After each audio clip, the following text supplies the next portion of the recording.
wasn't surprised because they went the route of the sexist route, the whole route. I mean, this is a woman, she's this, she's that. I mean, it really, I've never seen quite as successful and a consistent campaign undercutting the notion that a woman couldn't lead the country and a woman of mixed race.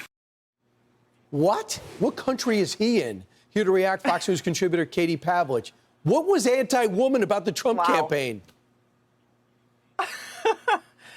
I mean, Brian, it's like they're never going to get over this. They're never going to be able to move on because they refuse to accept the reality of the 2024 campaign for the Democrats. On the issues, whether it was the economy or them pushing this trans insanity or taking away parental rights, and then taking their nominee off of the campaign trail with very little transparency and explanation, and then plugging in Kamala Harris and demanding that not just the American people accept that, but Democrats who thought that they had a primary and voted for Joe Biden to be the nominee now had to move forward and accept that this was a new person they were going to get behind and act like it was all authentic. I mean, they keep talking in ways that just are in denial of the facts around what happened during the 2024 election. And more importantly, you're seeing Joe Biden on The View yesterday denying again that he had any kind of cognitive decline. Jill Biden jumps in to help answer questions. Oh, you want to hear it, Katie? Which Listen doesn't to help this. them make that argument. Yeah, let's show it. Because everyone was watching the Pope and outnumbered yesterday. We taped it on our VCR.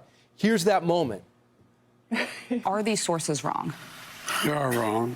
There's nothing to sustain that, number one. Number two, think of what we were left with. And so we went to work, and we got it done. And, one of the things and Alyssa, one of the things I think is that the people who wrote those books were not in the White House with us. Mm-hmm. And they didn't see how hard Joe worked every single day.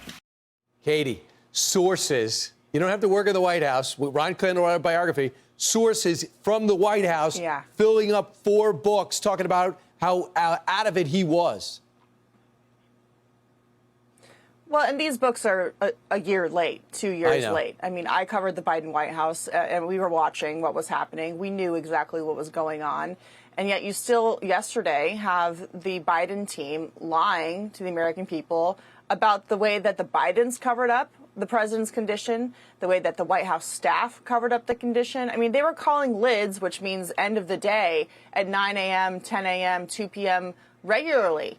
They were hiding the president from the American public. And all of a sudden, when they had that June debate, it was like the emperor had no clothes. Everybody in the country could then see what was happening, which is why they quickly took him off of the campaign trail. And they made the point that, look, Joe can't win. And yet they plugged in a new candidate who couldn't win either. And they continue the cover-up that's going to keep the Democrats in this political hole that they can't get out of until they recognize the problem and that they were really dishonest, not just with their own party, but with the very voters they're trying to get to put Kamala Harris into the White House for Democrats so they could have a second shot at power. I mean, it's absurd how they just can't get over this idea that the facts show that Joe Biden was declining. They're continuing to lie about it. I mean, the Robert Hur report, as you know, Special Counsel Robert Hur didn't charge Joe Biden with the felony, saying in black and white in dozens of pages they didn't charge him because they thought that a jury would consider him an old man with a bad memory. I mean, and they didn't release the transcript or the audio of that. Maybe we'll see that from this Justice Department. But until Democrats accept and admit what they did in the cover-up of this, they're going to have a hard time getting credibility back with people they need to get them back in office. Yeah, and the administration's got a big decision to make if they're going to release those tapes. I've read the whole transcript. It looks awful for Joe Biden. Thanks so much, Katie Pavlich. Great analysis. Appreciate it. I'm Steve Doocy. I'm Brian Kilmeade. And I'm Ainsley Earhart. And click here to subscribe to the Fox News YouTube page to catch our hottest interviews and most compelling analysis.